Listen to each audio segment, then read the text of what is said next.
It was a dream, an idea born inside America. When people look at it, it looks crazy. That's a very natural thing.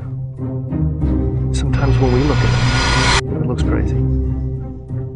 It is the result of reasoned engineering thought, but it still looks crazy. From the top of the atmosphere down to the surface, it takes us 7 minutes. It takes 14 minutes or so for the signal from the spacecraft to make it to Earth. That's how far Mars is away. So when we first get word that we've touched the top of the atmosphere, the vehicle has been alive or dead on the surface for at least 7 minutes.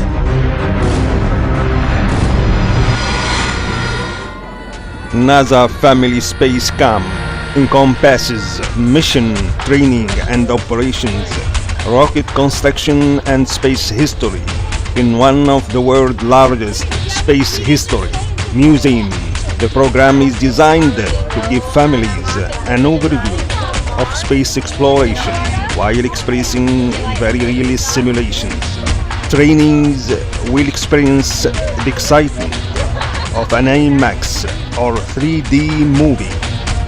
They will also build and launch model rockets and train like astronauts on simulation development.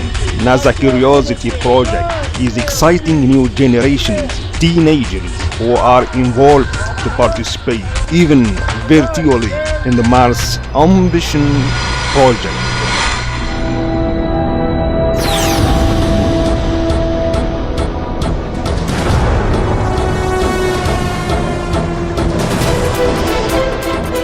As 30 years of flight, NASA still experiences its ability to go beyond where humans never been before. Curiosity Project is not only built for Mars exploration, but for NASA is a necessary step forward to Neptune, or maybe furthermore. NASA was established by the National Aeronautic and Space Act on July 29, 1958, replacing its predecessor, the National Advisory Committee for Aeronautics, NACA. The agency became operational on October 1st, 1958.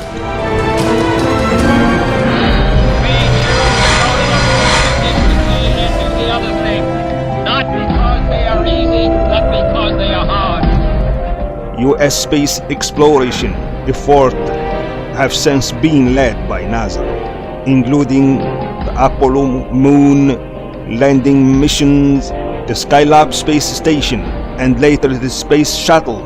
Currently, NASA is supporting the International Space Station and is overseeing the development of the Orion multi-purpose crew vehicle and commercial crew vehicle. The agency is also responsible for the Launch Service Program (LSP), which provides oversight of launch operation.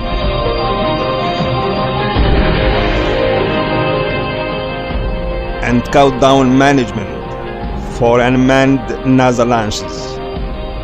Manned programs: X-15 rocket plane 5968, Project Mercury 5963, Project Gemini 6266, Project Apollo 6172, Skylab 6579, Apollo-Soyuz Test Project 7275, Space Shuttle Project 72 2011, International Space Station 1998. I'm going to step off the limb now. It's one small step for man, one giant leap for mankind. None of us would believe that dream comes true.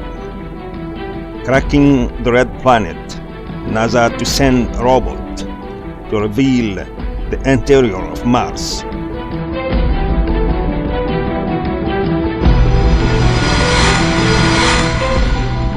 Robot will drill 16 feet under the Martian surface to measure temperature. Could find new evidence of massive Marsquakes on the red planet. Some scientists hit back at decision, claiming NASA is too focused on Mars.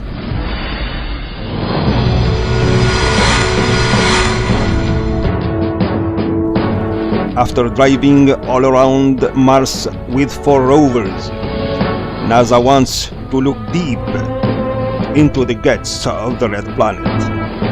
The space agency has decided to launch relatively low-cost robotic lander in 2016 to find out what makes the Martian core so different from Earth.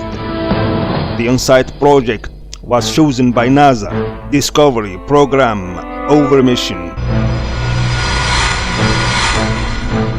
to Saturn, Moon and Comet, drawing complaints from scientists that it is too focused on Mars.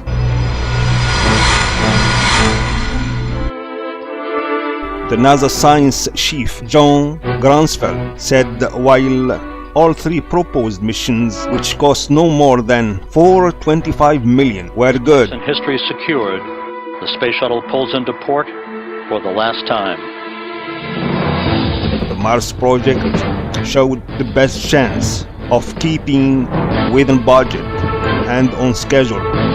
The inside mission includes 2 instruments, one French and one German, that will examine the geology of Mars in depth, exploring the core size, composition, and temperature.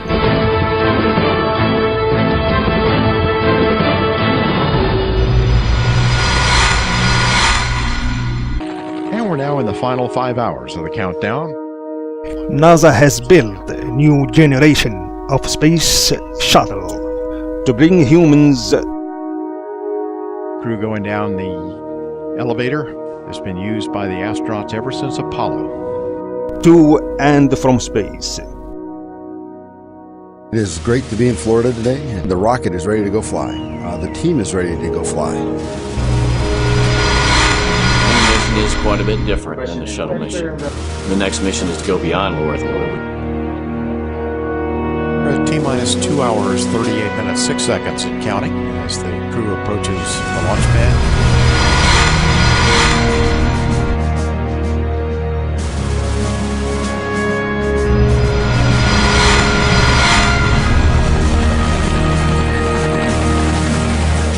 And eventually construct the next stop on the road to space exploration. Not only for our expanded knowledge of the universe, but for the improvements you have contributed to on Earth. Have an excellent mission and Godspeed. Crew ingress and work at this time. Flight crew OTC, close and lock your visors and initiate OT flow. T-minus 10, 9, 8, 7, 6. All engines up and burning. 2, 1, 0, and lift off.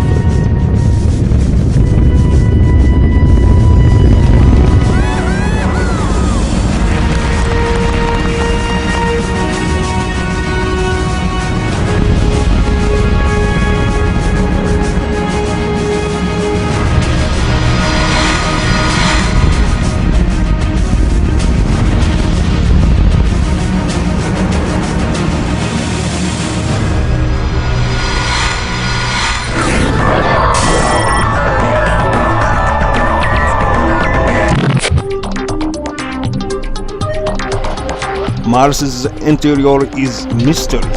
It has no magnetic field.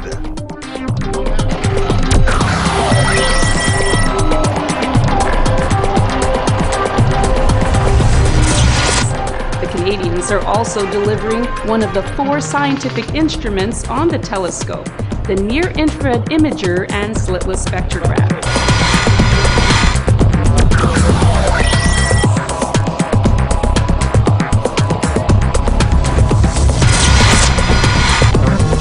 Build the software for this mission. So were there any other challenges you had to overcome to build FGS and Nearest? Yeah, in fact, our team is spread over 3 time zones, so in order to keep communications flowing and also getting decisions in as much as real time as possible.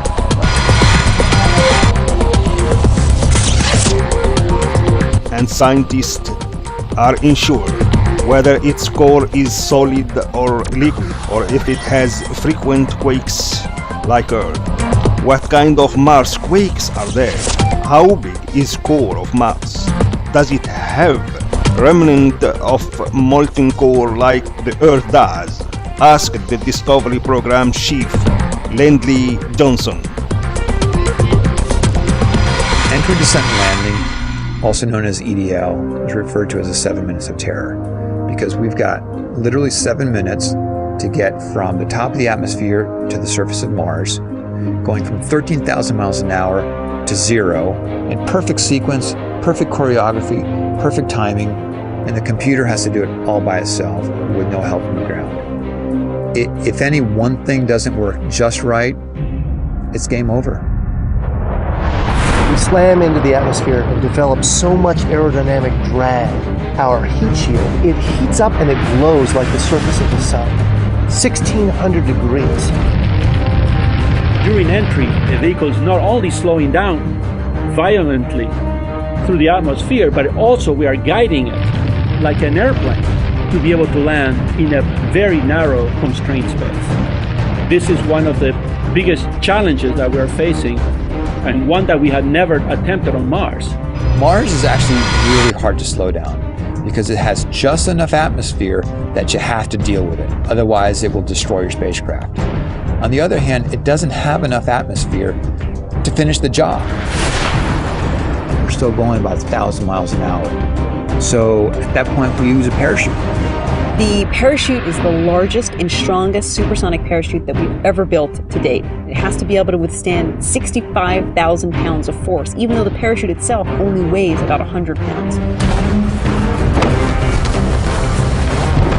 When it opens up that fast, it's a neck-snapping 9 Gs. At that point, we have to get that heat shield off. It's like a big lens cap blocking our view of the ground to the radar.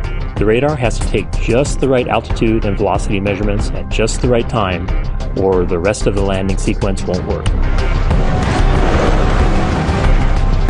This big, huge parachute that we've got, it'll only slow us down to about 200 miles an hour. And that's not slow enough to land.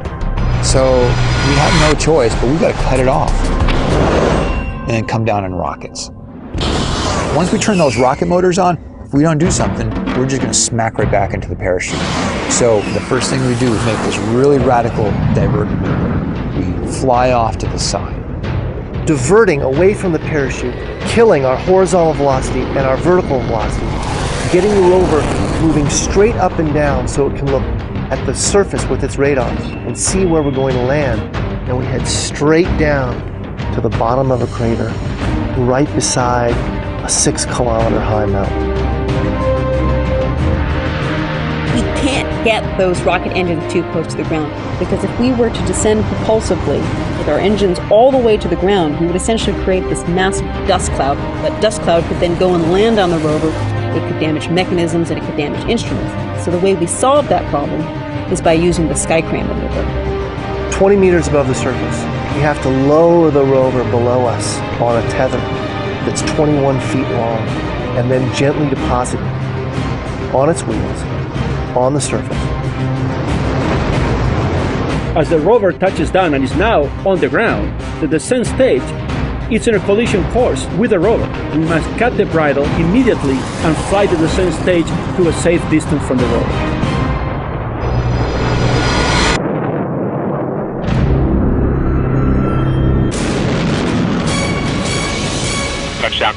We're safe on Mars.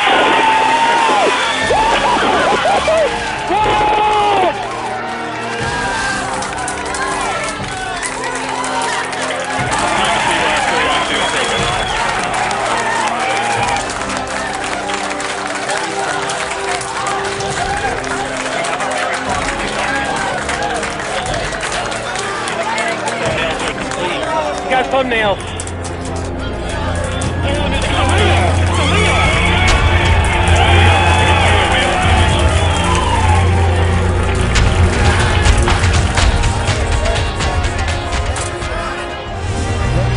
Landing on the red planet has been phenomenal.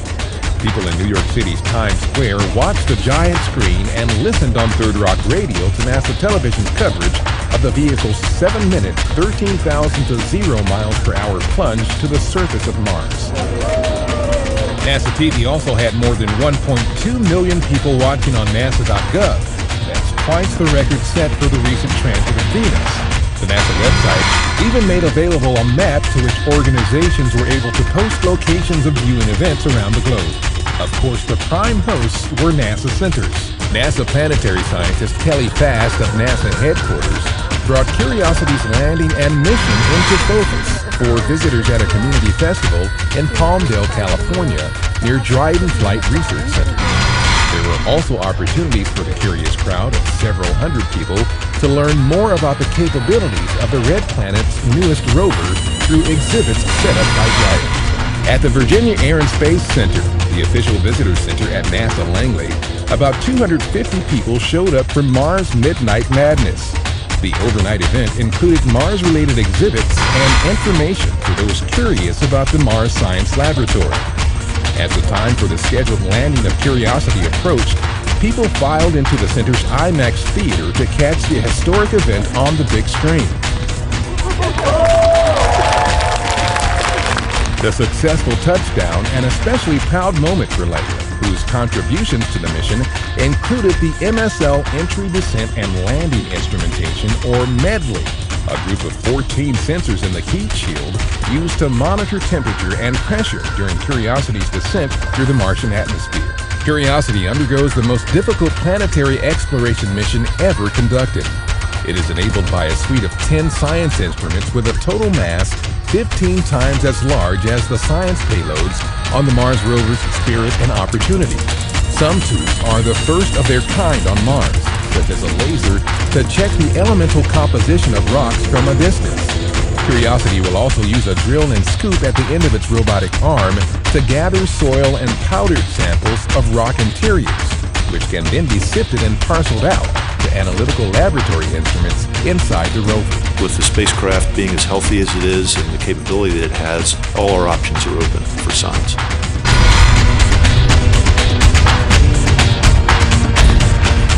Curiosity is not a life detection mission.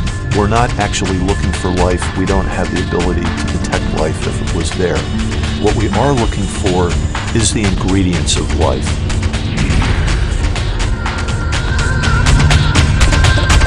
The Mars Science Laboratory takes this Curiosity rover with this incredible set of payload instruments to figure out if Mars ever could have supported microbial life.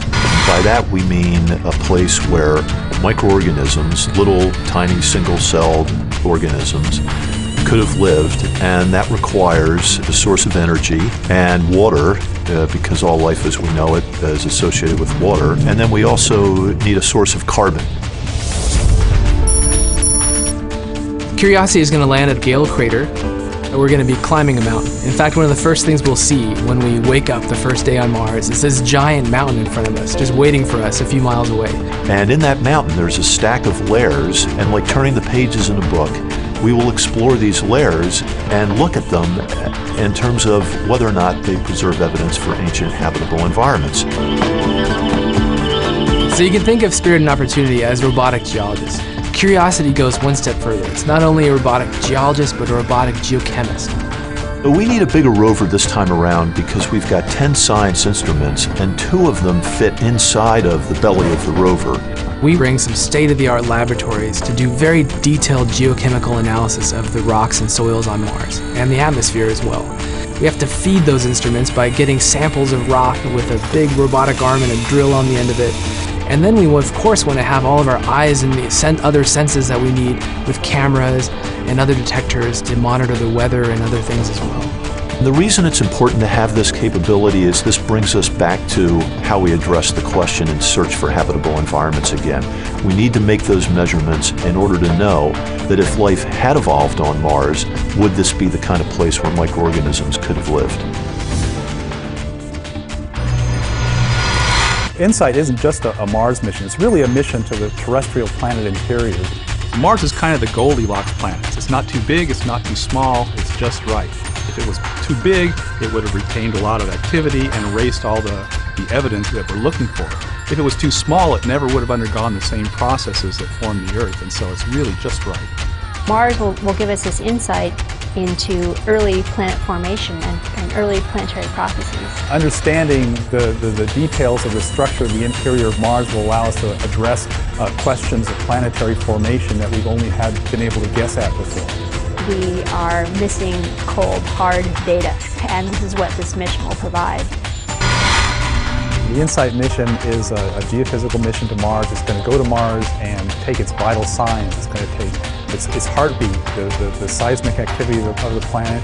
So we're going to be doing that using a seismometer, a very high-precision seismometer, using techniques that have been well developed on Earth to get the understanding of the crust, mantle, and core, and sort of the relationship between those.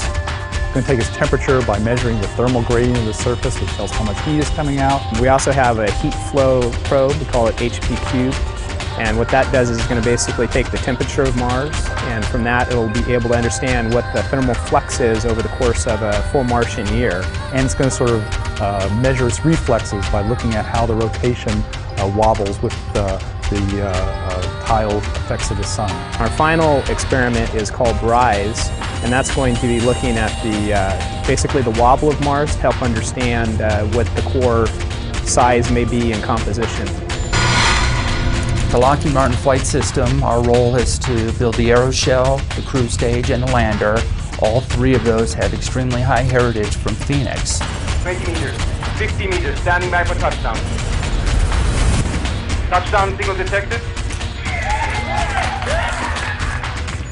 It's an advantage for us to use heritage designs because we're familiar with them, we've tested them, we've qualified them, they worked successfully on the surface of Mars. We have a really big head start. A lot of things have come together to make it possible to learn a great deal about the interior of Mars from a seismometer. So we have Kinest that's building our seismometer that's been under development for many, many years. What it does is it just sits on the surface of Mars, and it's like a stethoscope. It listens to what's going on inside Mars. On the HP Cube instrument, we have that being delivered to us from DLR. That also has been under development for many years. And what this probe does is it penetrates into the subsurface up to 5 meters.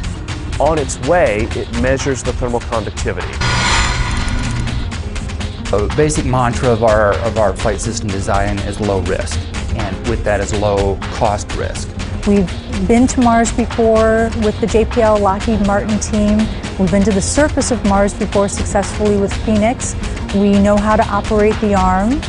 The surface operations are much, much simpler than Phoenix. We're putting 2 instruments on the surface and then we're leaving them there with no ground in the loop interaction, repetitive weekly up and downlink sessions. We're just made to do this mission. The heritage for InSight extends way past just the flight system and the hardware. It extends to the personnel, the processes, the tools that we've developed, and so forth. With one spacecraft on a Discovery budget, we're really going to be able to do the science that for the last 20 years we thought would cost at least $1 billion to $1.5 billion and require 3 or 4 spacecraft. We have very robust margins built into InSight. 50% margin on our instrument deployment timeline.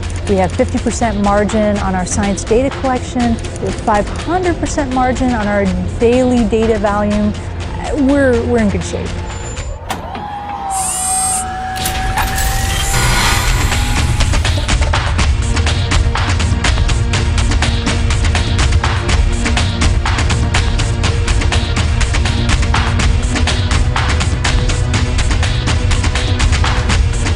The mission will be run by NASA Jet Propulsion Lab in California, which is basking in the success of 2.5 billion Mars Curiosity rover, which is starting to explore the planet's surface. Engines on 5, 4, 3, 2, all engines running. NASA Kennedy Space Center, Florida, 2011, November 25th.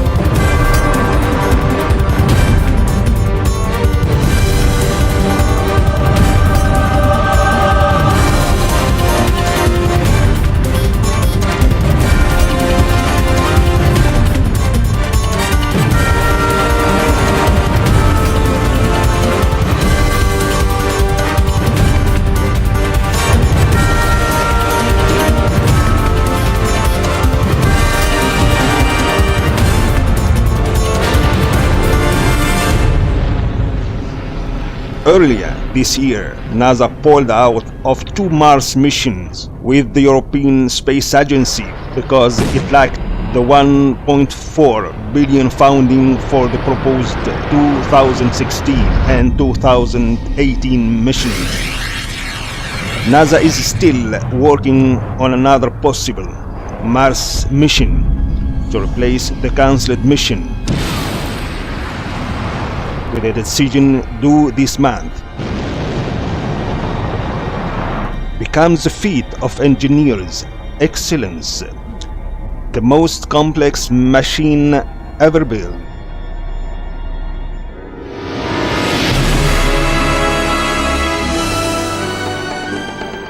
Curiosity is a result of a multi-team hard workers for years.